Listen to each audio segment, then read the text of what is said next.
আমাদের দেশে হবে সেই ছেলে কবে, কথায় না বড় হয়ে কাজে বড় হবে। প্রিয় শিক্ষার্থীবৃন্দু, আসসালামু আলাইকুম। আলোচ্য কাব্যাংশটি কিন্তু রূপসী বাংলার কবি জীবনানন্দ দাশ এর রচিত নয়। এই আলোচ্য অংশের রচয়িতা তার মা কুসুম কুমারী দাস। আমরা জানি কবি জীবনানন্দ দাশ এর মাও একজন কবি ছিলেন, আর তার মা হচ্ছেন কুসুম কুমারী দাস। আর তারই একটি বিখ্যাত লাইন হচ্ছে এই আমাদের দেশে হবে সেই ছেলে কবে। সম্মানিত ভিউয়ার্স, আজকে আমরা যে কাব্যটা নিয়ে কথা বলবো সেটি হচ্ছে রূপসী বাংলা, আর এটির লেখক হচ্ছে জীবনানন্দ দাশ। আমরা জানি যে পঞ্চপাণ্ডবের গুরুত্বপূর্ণ একজন কবি ছিলেন এই জীবনানন্দ দাশ। সেখানে আরও বিখ্যাত চারজন কবি ছিলেন, তারা হলেন বুদ্ধদেব বসু, অমিয় চক্রবর্তী, বিষ্ণু দে এবং সুধীন্দ্রনাথ দত্ত।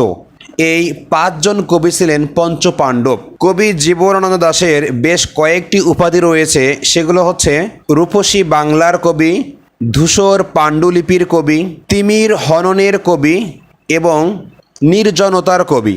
আমরা কবি জীবনানন্দ দাশের কবিতায় যে ভাব বৈশিষ্ট্য দেখতে পাই তা হচ্ছে গ্রাম বাংলার ঐতিহ্যময় নিসর্গ ও রূপকথা তার কাব্যে চিত্র রূপময় হয়ে উঠেছে। রূপসী বাংলা কাব্যে আবহমান বাংলার চিত্ররূপ ও সৌন্দর্য প্রকাশিত হয়েছে। তিনি ইতিহাস সচেতন সম্পন্ন কবি। তার কবিতায় ইতিহাস চেতনা দিয়ে অতীত ও বর্তমানকে অচ্ছেদ্য সম্পর্ক সূত্রে গেঁথেছেন। এছাড়াও তার কবিতায় সবচেয়ে বৈশিষ্ট্যমণ্ডিত হয়ে উঠেছে আধুনিক নগর জীবনের অবক্ষয়, হতাশা, নিঃসঙ্গতা ও সংশয়বোধ তার কাব্যে উঠে এসেছে। জীবনানন্দ দাশ মূলত প্রকৃতির কবি। তার রূপসী বাংলা কাব্যগ্রন্থে মোট 61টি কবিতা স্থান পেয়েছে। এই কাব্যের প্রথম কবিতা হচ্ছে সেই দিন এই মাঠ এবং শেষ কবিতা হচ্ছে ভেবে ভেবে ব্যথা পাবো। তো কথা না বাড়িয়ে শুরু করছি জীবনানন্দ দাশের বিখ্যাত কাব্য রূপসী বাংলা। আমরা শুরুতেই এই রূপসী বাংলা কাব্যগ্রন্থের যে মূল থিম বা বিষয়বস্তু সেটি আগে এক নজরে দেখতে চাই, কেননা আমরা যে কাব্যটি অধ্যয়ন করতে যাচ্ছি সেই কাব্যের এই ভূমিকাতেই পুরা কাব্যের যে বিষয়বস্তু তা এক নজরে দেখতে পাবো। পাশাপাশি পুরা ক্লাসটা করতে এবং অনুধাবন করতে আমাদের কাছে অত্যন্ত সহজ হয়ে উঠবে। তো শুরু করছি রূপসী বাংলা কাব্যগ্রন্থটি। বাংলার রূপমুগ্ধ কবি জীবনানন্দ দাশের একটি বিখ্যাত কাব্য রূপসী বাংলা 1957 খ্রিস্টাব্দে প্রকাশিত হয়। এ কাব্যের কেন্দ্রীয় বিষয় হচ্ছে বাংলার প্রকৃতি। বস্তুত বাংলা ভাষায় এমন প্রকৃতিতস্ত্র আর দ্বিতীয়টি রচিত হয়নি। তিনি তার জন্মভূমিকে ভারতবর্ষ থেকে পৃথক করে নিয়ে আলাদাভাবে রূপসী বাংলা নামকরণ করেছেন এবং উৎসর্গ করেছেন আবহমান বাংলা এবং বাঙালিকে। তার রূপসী বাংলা মূলত শাশ্বত বাংলার স্বপ্নরূপ। এ কাব্যে কবি আবহমান বাংলার অন্তরঙ্গ রূপ ও অসাধারণ ক্ষমতায় ফুটিয়ে তুলেছেন। কাব্যের কবিতাগুলোতে প্রকৃতির সৌন্দর্য মুগ্ধতা জৈবিক জীবনের সঙ্গে মিলে মিশে গেছে। এক কথায় বলতে পারি এই কাব্যটি হচ্ছে গ্রাম বাংলার কাব্য, এই কাব্যটি হচ্ছে আবহমান বাঙালির কাব্য। তিনি গ্রাম বাংলা থেকে এমন কিছু শব্দ চয়ন করেছেন যেই শব্দগুলো একদম গ্রাম বাংলায় আজও আমরা ব্যবহার করি।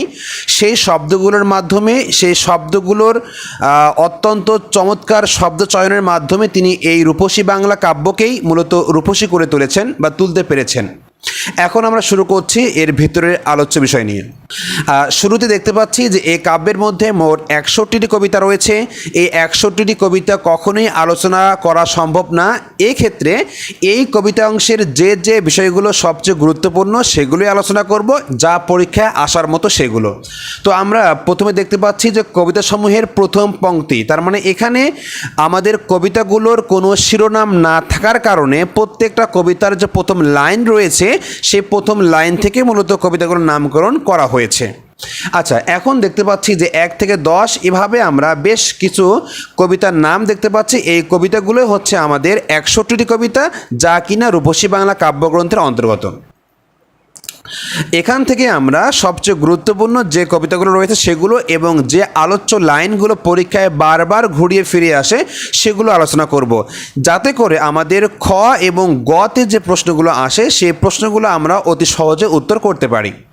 আশা রাখি যদি আপনারা এই ক্লাসটি শেষ পর্যন্ত করতে পারেন এবং শেষে গিয়ে আমি দেখাই দিব কোন কোন প্রশ্ন উত্তরগুলো বা কোন কোন বিষয়গুলো গতে বা বড় প্রশ্নের জন্য এসে থাকে, যেগুলো একবার আপনাকে দেখাই দিলে আপনি যতই দুর্বল হন না কেন আপনার কাছে এটা ইজি হয়ে যাবে এবং একটি ক্লাসের মাধ্যমে পুরা ব্যাপারটাই আপনার বুঝে আসবে বলে আমি আশাবাদী।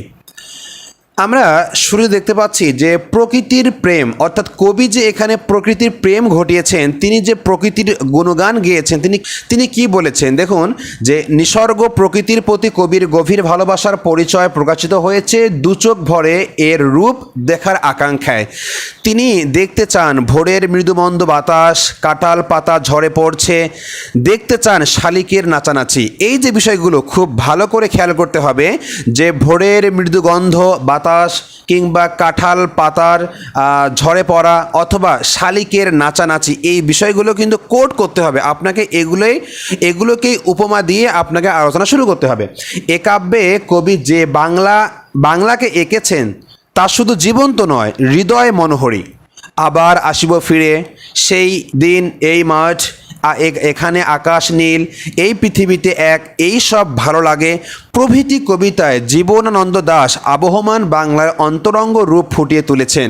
তার ভাষায় আমরা ব্যাখ্যা করতে চাচ্ছি, খেয়া নৌকাগুলো এসে লেগেছে চরের খুব কাছে, যেখানে নদী, চর, এরপরে খেয়া নৌকাগুলোর একটা প্রকৃতির ছবি তিনি এখানে উপস্থাপন করেছেন কত সুন্দর করে। খেয়া নৌকাগুলো এসে লেগেছে চরের খুব কাছে, ধান কাটা হয়ে গেলে মাঠে মাঠে কতবার কুড়ালাম খড় মানে ধানের গাছ, তাই না? তাহলে ধান কাটা হয়ে যাওয়ার পর আমরা অনেকে ধানের শীষ কুড়াই, কেউ খড় কুড়াই। এই যে আবহমান বাংলার গ্রামীণ যে প্রকৃতি, তিনি কিন্তু আমাদেরকে সেই প্রকৃতি, সেই শৈশবের কথা মনে করিয়ে দিচ্ছেন এই কাব্যের মধ্যে দিয়ে।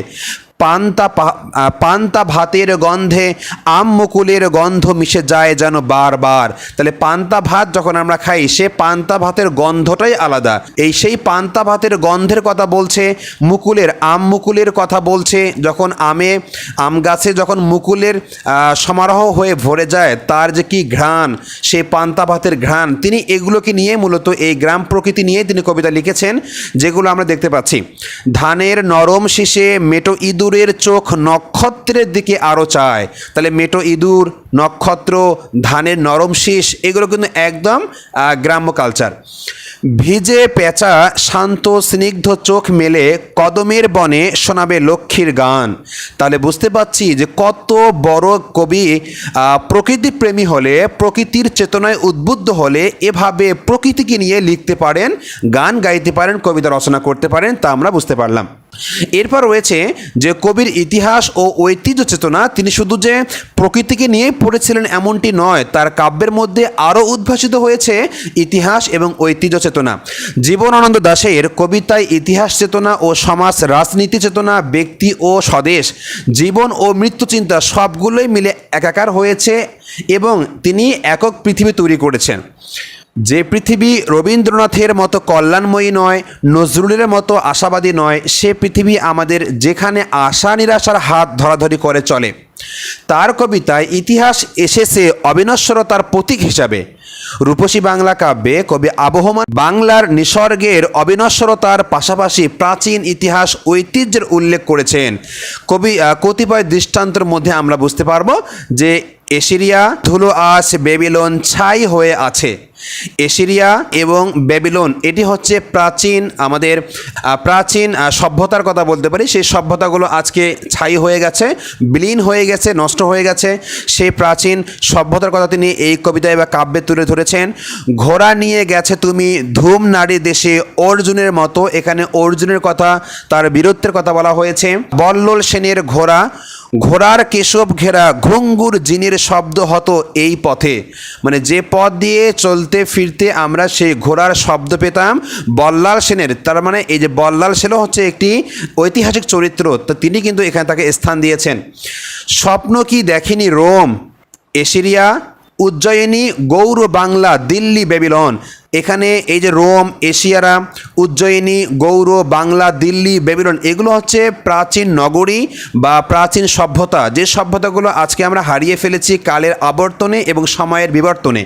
সেই বিভিন্ন ঐতিহ্যগত শব্দগুলো তিনি নিয়ে এসে আমাদেরকে স্মরণ করিয়ে দিচ্ছেন ইতিহাসকে। ধনপতি শ্রীমন্তর বেহুলার লহনার ছুঁয়েছে চরণ, যখন মুকুন্দরাম হায়। তাহলে মুকুন্দরাম হচ্ছে আমাদের মধ্যযুগের কবি। বেহুলা লক্ষিন্দারের কথা আমরা শুনেছি, ধনপতির কথা শুনেছি আমরা সেই মধ্যযুগে। তিনি সেগুলো ঐতিহাসিক চরিত্র স্থান দিয়ে আমাদেরকে স্মরণ করিয়ে দিচ্ছেন ইতিহাস এবং ঐতিহ্য। তাহলে আমাদেরকে মনে রাখতে হবে যে প্রকৃতির পাশাপাশি দেশপ্রেমের পাশাপাশি তিনি কিন্তু ইতিহাস এবং ঐতিহ্যকে স্থান দিয়েছেন তার এই রূপসী বাংলা কাব্যগ্রন্থের মধ্যে। এরপর দেখব আমরা যে কবির মৃত্যু চেতনা। জীবনানন্দের কাব্যে মৃত্যু চেতনা অত্যন্ত স্পষ্ট। জীবনানন্দের মৃত্যু চেতনায় রয়েছে জীবন মৃত্যুর মাঝখানে এক দোলাচল হৃদয়বৃত্তি, যুগের বন্ধারূপ, জীবনের অচরিতার্থতা, সমাজ সংগ্রামের অপ্রাপ্তির নানা ঘটনা, পৃথিবীর নানা ঘটনার কবির মনে জাগিয়ে তুলেছে মৃত্যুর প্রতি আকর্ষণ বোধ। সেই দিন এই মাঠ, একদিন জলসিঁড়ি, আবার আসিব ফিরে, জীবন অথবা মৃত্যু প্রভৃতি কবিতাগুলোতে পটভূমিকায় মৃত্যু চেতনা বিরাজমান। এখানে কবি প্রকৃতি চেতনা, দেশ চেতনা বা দেশপ্রেমের চেতনা, ঐতিহাসিক বা ইতিহাস বোধ কিংবা ঐতিহ্যগত চেতনার পাশাপাশি তিনি লিখছেন মৃত্যু চেতনা। তিনি কি বলছেন? আবার আসিব ফিরে ধানসিঁড়িটির তীরে এই বাংলায়, হয়তো মানুষ নয়, হয়তো বা শঙ্খচিল শালিকের বেশে, হয়তো ভোরের কাক হয়ে এই কার্তিকের নবান্নের দেশে। চিন্তা করা যায় কিভাবে তিনি বলছেন যে আমি আবারও মৃত্যুর পরও এই বাংলায়, এই বঙ্গে আসতে চাই। যে বাংলাকে, যে বঙ্গকে তিনি ভারতবর্ষ থেকে আলাদা করেছেন, তার আলাদা নাম দিয়েছেন রূপসী বাংলা। সেই রূপসী বাংলায় তিনি আবারও ফিরে আসতে চান মৃত্যুর পরে, যখন পুনর্জন্ম হবে তখন তিনি আসতে চান।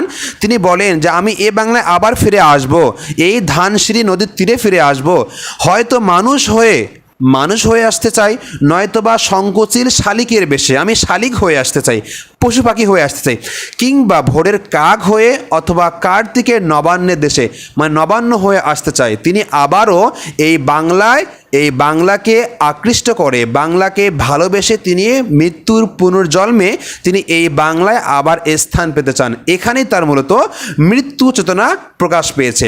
এছাড়াও তিনি অন্যখানে লিখেছিলেন যে মৃত্যুর পরপারে বড় অন্ধকার, এই সব আলো প্রেম নির্জনতার মতো। তিনি কিন্তু এই বাক্য দ্বারা অত্যন্ত স্পষ্ট করে বলছেন যে তার মৃত্যু চেতনা কত গভীর। তাহলে ঘাস, আকাশ, এরপরে হৃদয়, পাখি, এই সমস্ত আমাদের প্রকৃতির যে প্রকৃতিগত শব্দগুলো চয়ন করে মূলত তিনি প্রকৃতির কবি হতে চেয়েছেন, নির্জনতার কবি হতে চেয়েছেন, রূপসী বাংলার কবি হতে চেয়েছেন, এবং তিনি হয়েছেনও বটে। তিনি এভাবেই কিন্তু মানুষের মনে, হৃদয়ে জায়গা করে নিয়েছেন, যা আজও মানুষ তাকে ভোলেননি। এরপর রয়েছে জীবন ও মৃত্যু কবিতার মূল ভাব। তিনি একটি কবিতা লিখেছেন জীবন ও মৃত্যু নামে, যে কবি জীবন কিংবা মৃত্যু কবিতায় জীবনে বাংলার ঘাসকেই বিছানায় প্রতিরূপ মনে করেন। এই যে বাংলার জমিন, এই যে মেঠো পথ, এই যে আল, সেখানে যে ঘাস জন্মে, এই ঘাসগুলোকে তিনি বিছানা মনে করেন। যে বেডরুমে আমরা শুয়ে আমাদের আরাম উপভোগ করি, তিনি কিন্তু এই বাংলার মাঠে, বাংলার ঘাটে এই ঘাসের উপরে শুয়ে তিনি সেই আনন্দ উপভোগ করেন। উঠানে হিজলের সাদা পাতা ঝরে পড়া, পুকুরের জল ছেড়ে হাঁসের উঠে পড়া, করবি ফুলের বোটা থেকে দুধ ঝরে পড়া, শালিক পাখির উন্মুক্ত বিচরণের গন্ধ আজও লেগে আছে ঘাসে। জীবন অথবা মৃত কবিতায় কবির ভাবনায় বাংলার রূপ যেমন উঠে এসেছে, তেমনি অতীত ইতিহাসও বর্তমানের গন্ধে গায়ে মেখে পাঠকের সামনে উপস্থাপিত হয়েছে। কত সুন্দর করে হিজলের সাদা পাতা, ভ্রমরের অবাধ বিচরণ, ভেরেন্ডা ফুল, শঙ্খমালার চুল, রূপবতীর কঙ্কাবতী, কত সুন্দর সুন্দর শব্দ চয়নের মাধ্যমে তিনি এই কবিতাকে রাঙিয়েছেন।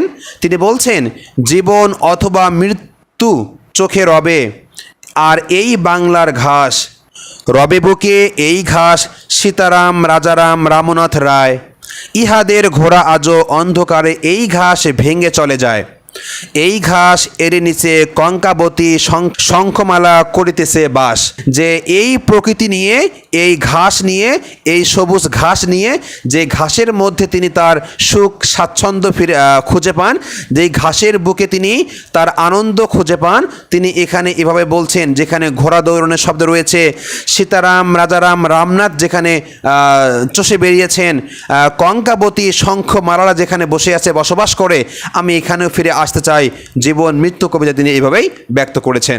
রূপসী বাংলা কাব্যে নারী চরিত্র, তিনি কিন্তু এই কাব্যের মধ্যে একাধিক নারী চরিত্রকে স্থান দিয়েছেন। সেই নারী চরিত্র কথাও অত্যন্ত গুরুত্বপূর্ণ।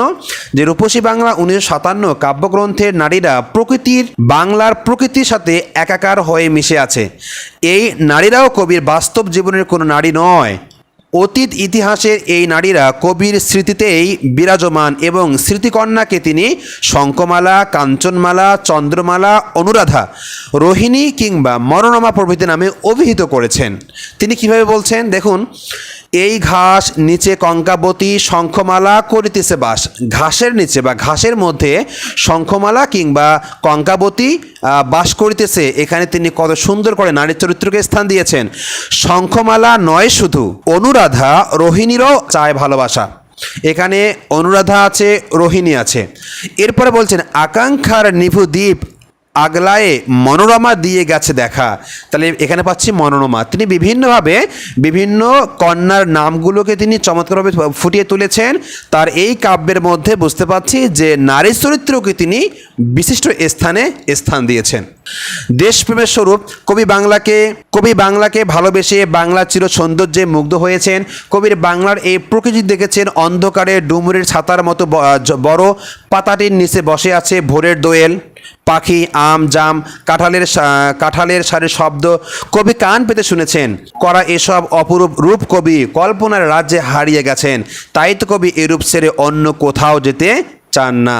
তাই তিনি বাংলাকে এতই ভালোবাসেন। তিনি বলছেন, বাংলার মুখ আমি দেখিয়াছি, তাই আমি পৃথিবীর রূপ খুঁজিতে যাই না আর।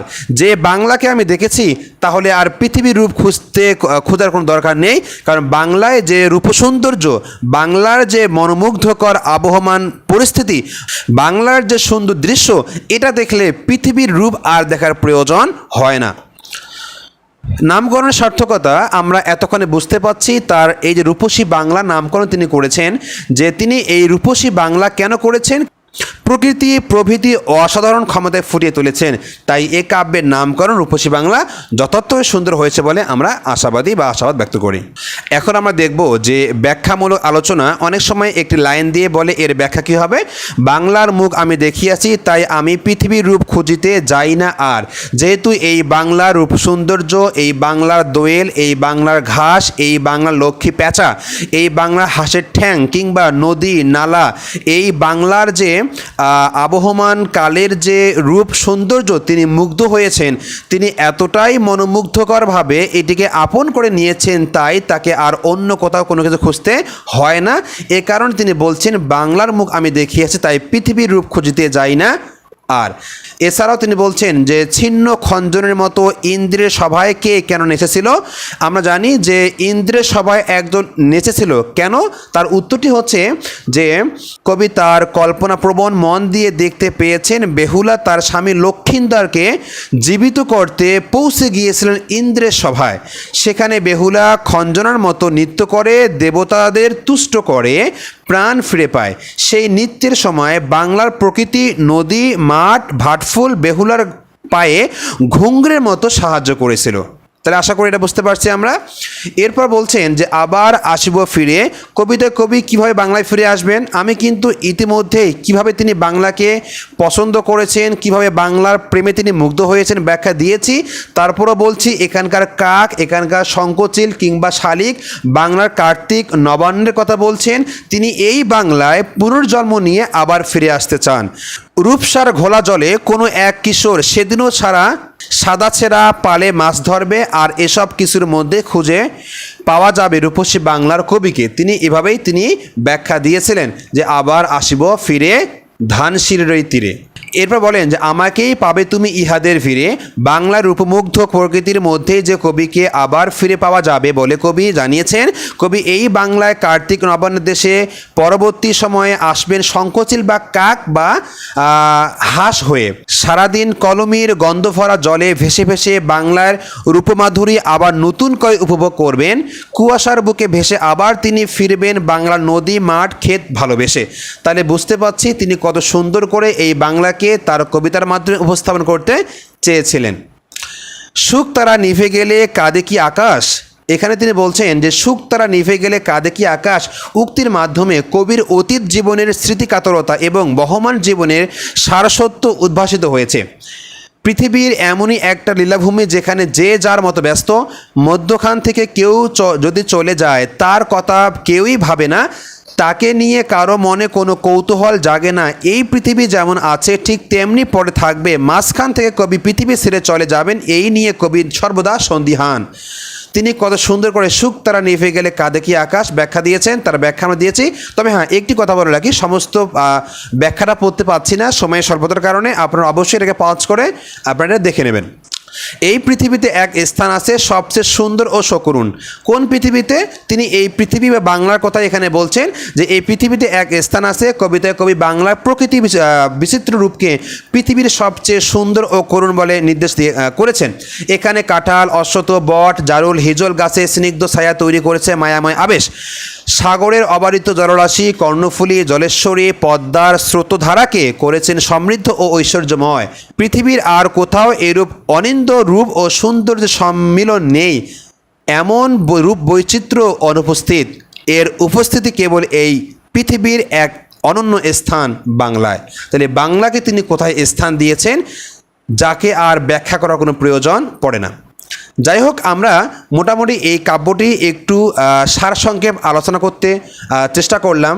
তবে এটা যদি আমরা বুঝতে পারি তার কাব্যের বা এই কবিতার বা কাব্যগুলোর মূল বিষয়বস্তু কী, তাহলে আপনি যতটুকুই প্রিপারেশন নেন না কেন আপনি লিখতে পারবেন। তাহলে একটি কথা হচ্ছে যে প্রকৃতির কথা, প্রকৃতির প্রেম, প্রকৃতির ভালোবাসা, দেশপ্রেম, ঐতিহ্যের প্রেম এবং ইতিহাসের প্রেম, তিনি কিন্তু এ সবগুলোকে একত্র করে মৃত্যু চেতনা সহ তিনি একটি সুন্দর কাব্য উপস্থাপন করেছেন এই কাব্যগ্রন্থের মধ্যে। আমরা আশা রাখি এই কাব্যগ্রন্থটি আপনি যতটুকু বুঝতে পারলেন বা পড়তে পারলেন। এখন যদি আপনি আপনার বইটা নিয়ে একটু খুলে দেখেন তাহলে আমি চ্যালেঞ্জ করে বলতে পারি যে আপনার এখন আর চিন্তা করতে হবে না, একবার রিডিং পড়ে আপনি সবগুলোই বুঝে ফেলতে পারবেন। কারণ এখানকার যে টপ বা মেইন কথাগুলো আমি কিন্তু সেগুলো উপস্থাপন করেছি এই স্লাইডের মাধ্যমে। আশা করি আপনাদের অনেক উপকারে আসবে এই ক্লাসটি। উপকারে আসলে আপনাদের কাছে যে অনুরোধটি থাকবে সেটি হচ্ছে বেশি বেশি করে শেয়ার করে দিবেন। তো আজকে এখানে শেষ করছি। খোদা হাফেজ, আসসালামু আলাইকুম।